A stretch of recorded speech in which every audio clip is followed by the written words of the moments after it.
Question 11. 2 dice are thrown. A score is obtained by subtracting the lower number from the higher number. This is done to ensure that there are no negative numbers. So here's our two-way table. We see the first die, you can land on 1, 2, 3, 4, 5 or 6. And likewise the second die, you can land on 1, 2, 3, 4, 5 or 6. So question 1 says to complete the table to show all the outcomes. Some have been filled in for you. So let's have a closer look at this. So here we see 6 minus 1 equals 5. So where this comes from is we landed on 6 on the first die and 1 on the second die, and 6 take away 1 is 5. We also see 2 minus 1 equals 1 is filled in. So this means we landed on 1 on the first die and 2 on the second die. So 2 take away 1 is 1. So for example, let's say this box here would be landing on 3 on the first die and 3 on the second die, and 3 take away 3 would be 0. Let's say this box here would land on 2 on the first die and 5 on the second die, and 5 take away 2 is 3, and so on. So you need to draw out this table and fill in the rest of the boxes, and then we can answer the rest of the questions. So here's the table filled out. So in the first box we have 1 minus 1 is 0, then 2 minus 1 is 1, then 3 minus 1 is 2, 4 minus 1 is 3, 5 minus 1 is 4, 6 minus 1 is 5. 2 minus 1 is 1, 2 minus 2 is 0, 3 minus 2 is 1, 4 minus 2 is 2, 5 minus 2 is 3, 6 minus 2 is 4. 3 minus 1 is 2, 3 minus 2 is 1, 3 minus 3 is 0, then 1, 2, 3, then 3, 2, 1, 0, 1, 2, then 4, 3, 2, 1, 0, 1, then 5, 4, 3, 2, 1, 0. I'm sure you're starting to see some patterns in the numbers. So now let's answer some of the questions. So question 2 says, what is the most common outcome? Well, we can see 0 is the outcome that occurs most. There are 1, 2, 3, 4, 5, 6 cases where 0 was the result. So 0 is the most common outcome. Question 3, what is the least common outcome? Well, we can see that a difference of 5 happens here and here, so it only happens twice. So an outcome of 5 is the least common. Question 4, how many outcomes total to an odd number? Well, there's 18 altogether that total to an odd number. So I've circled in green any odd numbers. So we've got 1, 3, 5, 1, 1, 3, 1, 1, 3, 3, 1, 1, 3, 1, 1, 5, 3, and 1. So that makes 1, 2, 3, 4, 5, 6, 7, 8, 9, 10, 11, 12, 13, 14, 15, 16, 17, 18 odd numbers in total. Now, if the question had said, what is the probability that when 2 dice are thrown and we subtract the lower number from the higher number, what is the probability that we get an odd number as a result? The probability that we get an odd number as a result, well, there's 18 options or outcomes where we have an odd number as a result, and that's divided by a total of 36. Because if we count up all the outcomes all together, there's 36 of them. And a quick way to do that is to say, well, 6 multiplied by 6 gives us 36. So it's going to be 18 over 36 for the probability. And this simplifies to a half. And this makes sense because half of the outcomes are odd, so therefore the probability of choosing an odd number or having an odd result is a half. Question 5. How many outcomes total to an even number?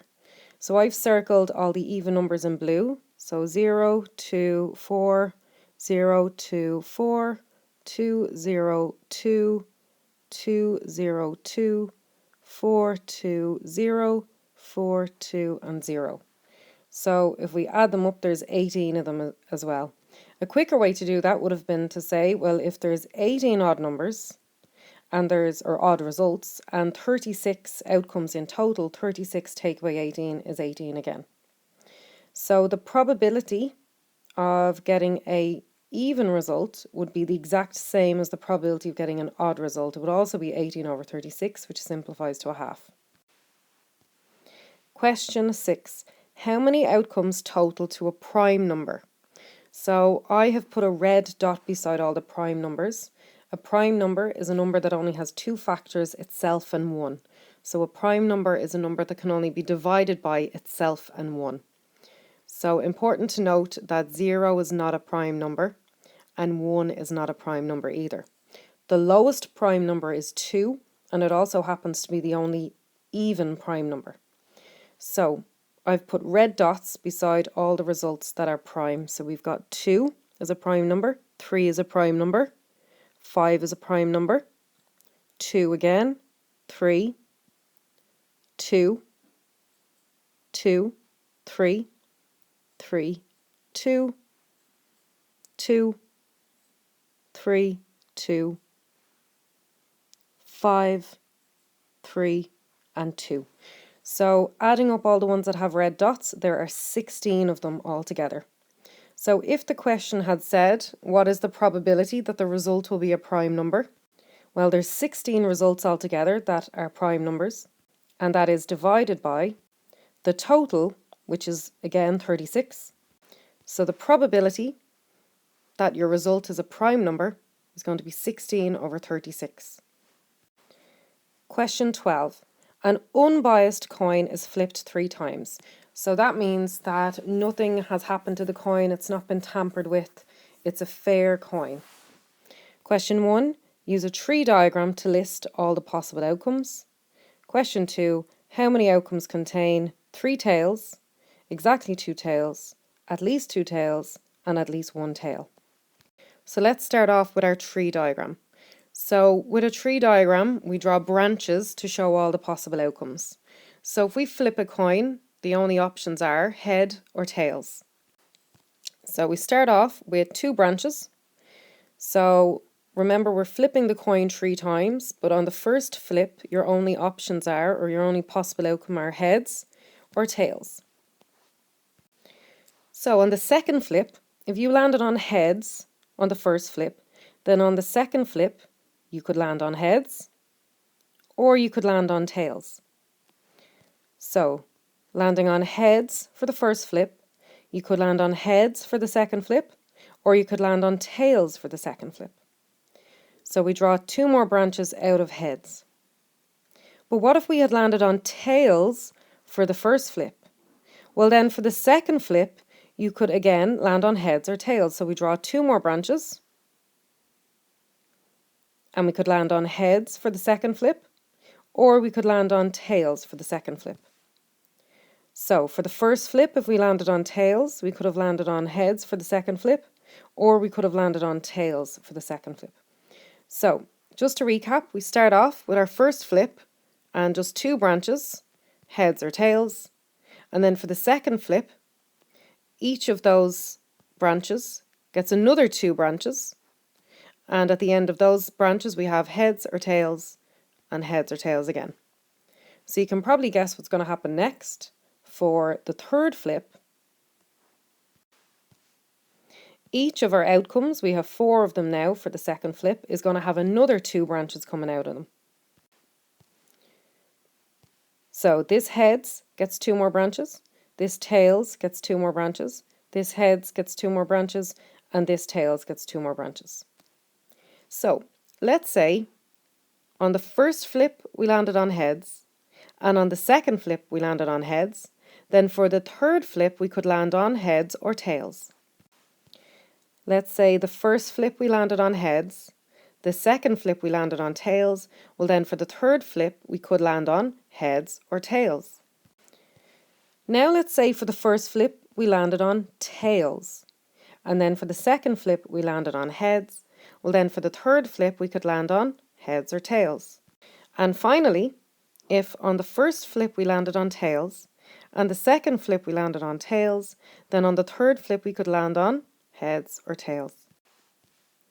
So the question said, an unbiased coin is flipped 3 times. So we've got the first flip, the second flip, and then the third flip. We've drawn a tree diagram to show all the possible outcomes, but now we need to actually list them. So over to the right here, we're going to list our outcomes. So we could have landed on heads, and then heads. So H, H, H.